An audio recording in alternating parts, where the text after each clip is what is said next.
Hey, it's Coop with Linux Learning Solutions, here to talk to you today about using a valve core or Schrader core removal tool. There's lots of different options out there for the different manufacturers of these. Today I'm using a Hilmar.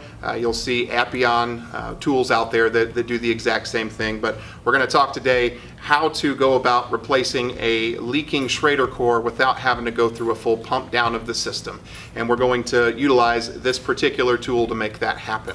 Now, we are in a lab setting here, so we're not going to be able to cover every type of scenario, and there may be different scenarios where this may not be the best tool to use for your particular situation, but this is just a short video on how to use this particular tool.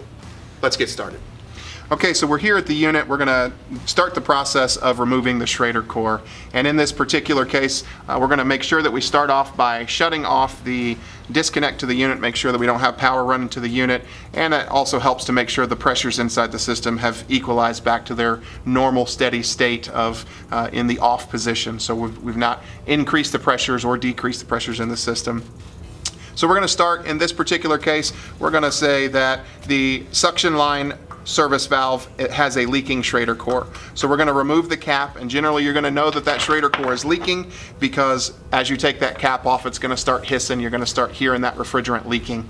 If it's a really strong leak, you're going to want to do this process pretty quick, but we're going to start by pulling the plunger out on the tool, which you can only do that if the ball valve on the tool is in the open position.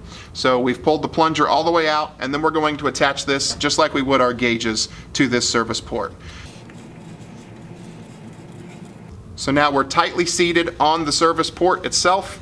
We're going to push the plunger down to the Schrader core, get it to line up. You'll feel it kind of seat on that Schrader core, and from there you're going to start, while applying pressure to the top, you're going to start removing that Schrader core itself. Make sure that the top is on and in good place so that you're not losing any refrigerant. But as you start to remove that Schrader core, you'll feel it start to remove from the service port itself.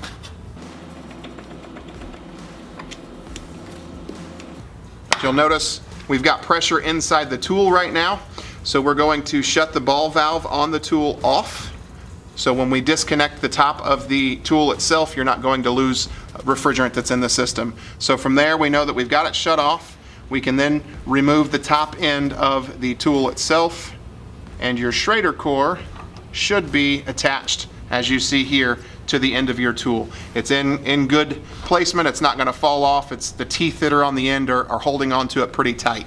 So from that point, you can take a look at the Schrader core. You can remove it from the tool. Take a look at the Schrader core. You'll see where the damage has come into place with the Schrader core itself. Sometimes this plastic O-ring that goes around the Schrader core has been chewed up just from putting the Schrader core in. Sometimes you'll notice that the post is maybe a little bit bent, causing it not to fully seat.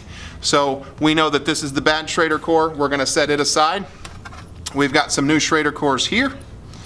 We will get our new Schrader core out, put it back on the end of the tool just like we saw when we took it out of the unit, and it's seated pretty firmly in there.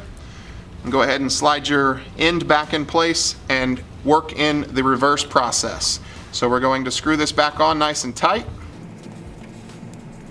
So that's on nice and tight. Then we can open up the valve core removal tool again and push in on the plunger back to put this Schrader core back in place. And you'll be applying pressure while spinning to put that Schrader core back into the service valve itself. And you'll have a pretty good idea when you're in place, because it starts to get a little tight. You don't want to over tighten that Schrader core, but you know we're nice and tight and in place. You can then let go of the plunger, and then we can remove some of the pressure that's still in the tool. You'll hear it hiss. We know that we have no more pressure in that tool, and you can remove the tool itself. And from there, you've replaced the Schrader core. You can go ahead and put your service cap back on or hook your gauges back up to make sure that the system is operating the way it should. Go ahead and adjust your charge from there for any that you may have lost. Again, this tool is a great tool to have in your tool bag. It saves you the process of having to do a complete pump down on the system and an evacuation and then changing out that liquid line filter dryer. So having this tool in your tool bag will save you a great amount of time. If you don't have this tool in your tool bag and you have a leaking Schrader core, then you are going to have to go that route of pumping the refrigerant back into the condenser itself and then going through the full process from that way. If you don't know how to do that, we have lots of videos out there that will help you through that process. I encourage you to check those out. That's all for today. I appreciate your time. If you've got any situations that you've run into out there where this tool saved you a bunch of time, or different ways of using the tool that we haven't talked about here today, I encourage you to put those comments in the comments section. We'd love to hear from you. Thanks a lot and have a great day.